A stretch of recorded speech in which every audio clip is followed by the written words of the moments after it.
अति कम विकसित राष्ट्र एलडीसीको सम्मेलनमा सहभागी हुन उप प्रधानमन्त्री श्रेष्ठ आज कतार जानुहुँदै राष्ट्रसङ्घीय प्रतिनिधिसँग पनि भेटवार्ताको तयारी। राष्ट्रपतिमा आफ्ना उम्मेद्वारलाई जिताउन 8 दलीय गठबन्धनले 7 प्रदेशका सांसदहरूसँग छलफल गर्दै एमाले पनि परामर्शमा। कम्बोडियाका प्रमुख विपक्षी दलका नेता केम सोखालाई देशद्रोहको अभियोगमा 27 वर्षको जेल सजाय। र आईसीसी विश्व लीग 2 अन्तर्गतको खेलमा नेपाल र पपुवा न्यू गिनी बीच प्रतिस्पर्धा जारी। नमस्कार, कान्तिपुर डायरीका साथमा साथी मनिष र म पार्वता। समाचार विस्तारमा। अति कम विकसित राष्ट्र एलडीसीको 5औं राष्ट्रसङ्घीय सम्मेलनमा सहभागी हुन उप प्रधान एवं भौतिक पूर्वाधार तथा यातायात मन्त्री नारायण काजी श्रेष्ठ आज कतार जाँदै हुनुहुन्छ। दोहामा आगामी आइतबारदेखि सुरु हुने सम्मेलनमा सहभागी हुन मन्त्री श्रेष्ठ आज साँझ 6 बजे त्यसतर्फ प्रस्थान गर्ने परराष्ट्र मन्त्रालयले जनाएको छ। सम्मेलन अघि उप प्रधानमन्त्री श्रेष्ठले एलडीसी समूहका वर्तमान अध्यक्ष राष्ट्र मलावीको संयोजकतामा भोलि हुने एलडीसी समूहको शिखर सम्मेलनलाई सम्बोधन गर्ने कार्यक्रम छ। नेपालले यसै वर्षदेखि एलडीसी समूहको अध्यक्षता लिने तयारी गरेको छ। दोहामा उप प्रधानमन्त्री श्रेष्ठले सम्मेलनको पूर्ण सत्रलाई सम्बोधन गर्नुका साथै विभिन्न देश तथा सङ्घ संस्थाका प्रतिनिधि मण्डलसँग द्विपक्षीय भेटवार्ता गर्ने कार्यक्रम छ। उप प्रधानमन्त्री श्रेष्ठले प्रवासी नेपाली सङ्घ संस्थाका प्रतिनिधिसँग पनि अन्तर्क्रिया गर्नुहुने परराष्ट्र मन्त्रालयले जनाएको छ। प्रधानमन्त्री पुष्पकमल दाहाल सम्मेलनमा जाने भनिए पनि राष्ट्रपति निर्वाचनका कारण राजनीतिक परिदृश्य फेरिएकाले उप प्रधानमन्त्री श्रेष्ठको नेतृत्वमा नेपालले सहभागिता जनाउन लागेको हो।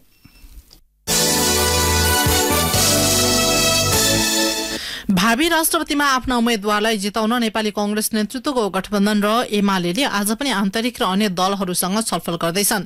कांग्रेस नेतृत्वको गठबन्धनले आज 7 प्रदेशका सांसदहरू लक्षित अभिमुखीकरण कार्यक्रम गरेको छ। 7 प्रदेशको राजधानीमा केन्द्रीय तहका नेताको उपस्थितिमा प्रदेश सांसदहरूलाई राष्ट्रपति निर्वाचनको विविध पक्षबारे जानकारी गराइने जनता समाजवादी पार्टीका नेता राजेन्द्र श्रेष्ठले जानकारी दिनुभयो।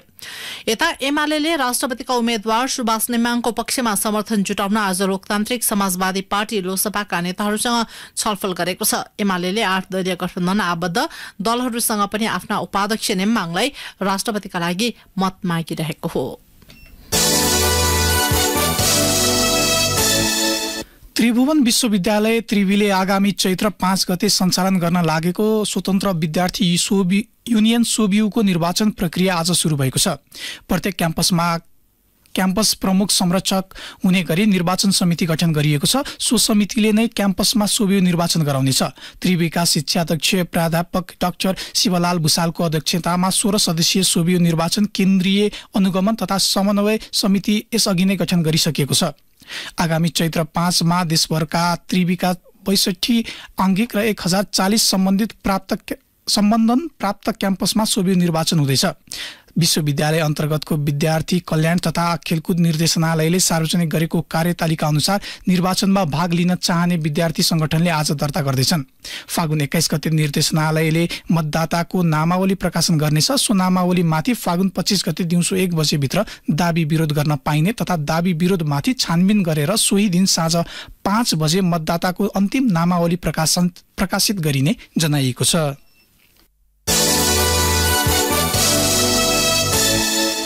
राष्ट्रिय युवा परिषद स्थापना दिवस आज मनाइँदैछ। 16 देखि 40 वर्ष उमेरसम्मका सम्पूर्ण युवाहरूको सशक्तिकरण गरी युवा सम्बन्धी नीति कार्यान्वयन तहसम्म संलग्न गराउन 2072 साल फागुन 19 गते परिषदको स्थापना भएको थियो। मुलुकको कुल जनसंख्याको 40% हिस्सा ओगट्ने युवाहरूको विकास र सशक्तिकरणका लागि युवा नीति अद्यावधि गर्नु अहिलेको मुख्य आवश्यकता रहेको परिषदका कार्यकारी उपाध्यक्ष सुरेन्द्र बस्नेतले बताउनुभयो। परिषदले युवा लक्षित नीति, योजना, ऐन, नियम निर्देशिका तथा कार्यविधि निर्माणका लागि संघ, प्रदेश र स्थानीय तहसँग समन्वय र सहकार्य गर्दै युवा केन्द्रित कार्यक्रमहरू गरिरहेको बस्नेतले बताउनुभयो।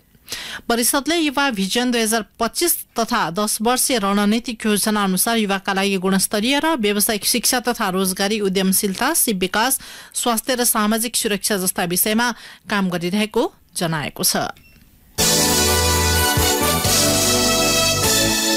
उपप्रधान एवं भौतिक योजना तथा यातायात मन्त्री नारायण काजी श्रेष्ठले अहिलेको परिस्थितिमा दलहरूबीच राष्ट्रिय सहमति आवश्यकता रहेको बताउनु भएको छ।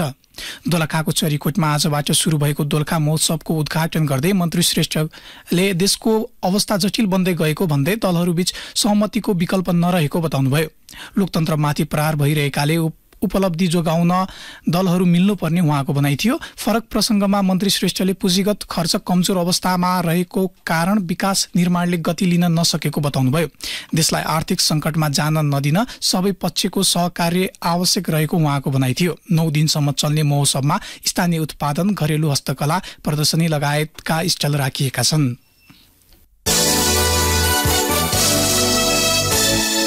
राष्ट्रिय परीक्षा बोर्डले माध्यमिक शिक्षा परीक्षा SE 2080 मा समावेश हुनका लागि रजिस्ट्रेसन फारम खुला गरेको छ। बोर्डले हाल कक्षा 9 मा अध्ययन गरिरहेका साधारण, परम्परागत र प्राविधिक धारतर्फका नियमित विद्यार्थीका लागि रजिस्ट्रेसन फारम खुला गरेको हो।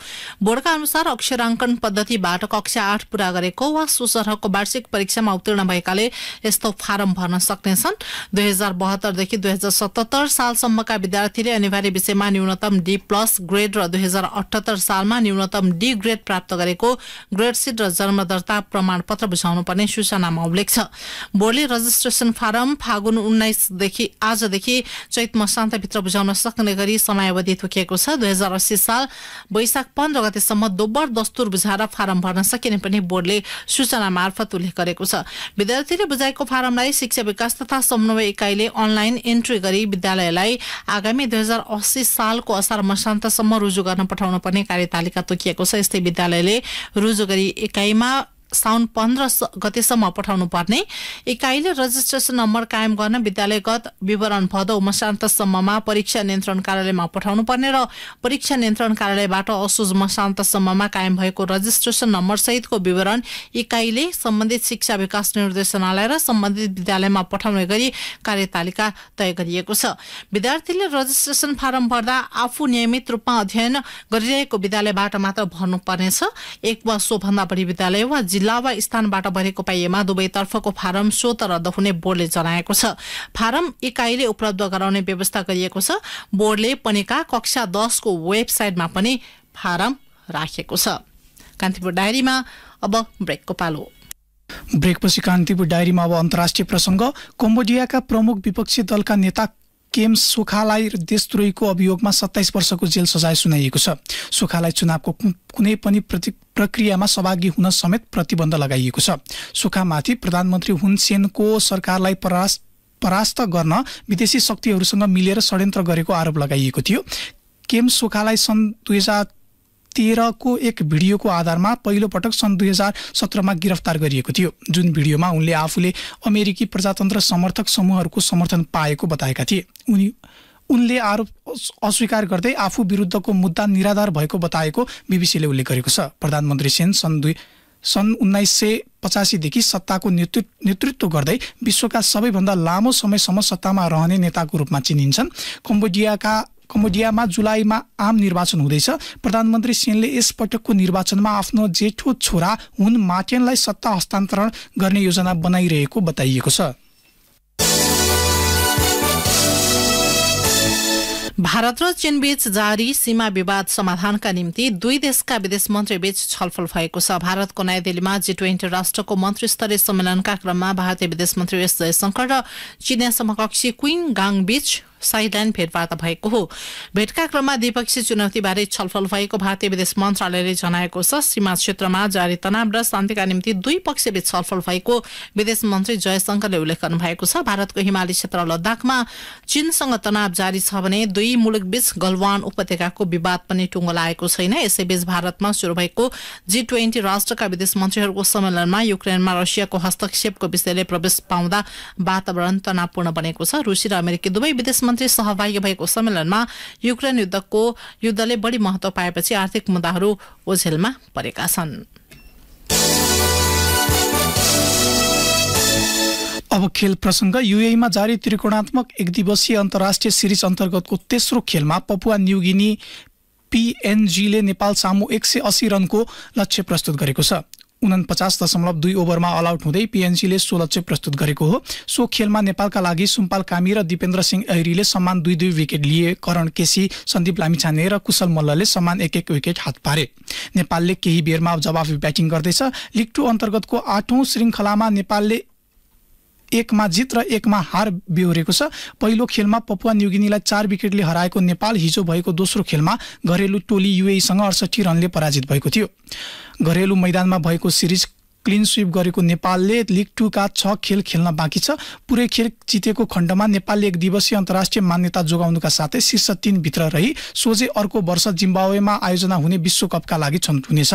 30 खेल खेलेको नेपाल 13 जित र 15 हार बेहोर्दै 28 अङ्क सहित तालिकाको छैटौं स्थानमा छ। समान खेल खेलेको युएई 14 जित र 13 हार बेहोर्दै 31 अङ्क सहित 5औं स्थानमा छ।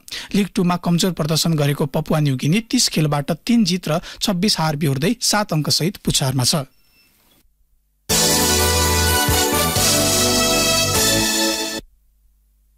शहीद स्मारक के डिभिजन लीग फुटबलको नयाँ सिजन आज सुरु हुँदैछ। काठमाडौँको त्रिपुरेश्वर स्थित दशरथ रङ्गशालामा अपराह्न 5:30 बजे हुने उद्घाटन खेलमा नवप्रवेशी टोली खोमलटार युथ क्लब र फ्रेन्ड्स क्लबीच प्रतिस्पर्धा हुनेछ।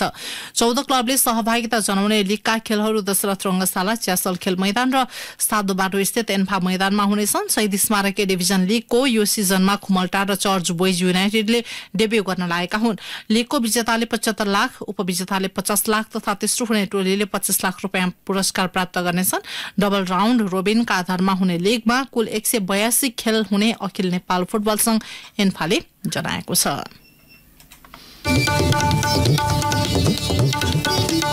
अन्त्य म्याच बुलेटिनका प्रमुख प्रसंग पुनः एकपटक। अति कम विकसित राष्ट्र एलडीसी को सम्मेलनमा सहभागी हुन उप प्रधानमन्त्री नेपाल आज कतार जानुहुँदै राष्ट्रसङ्घीय प्रतिनिधिसँग पनि भेटवार्ताको तयारी।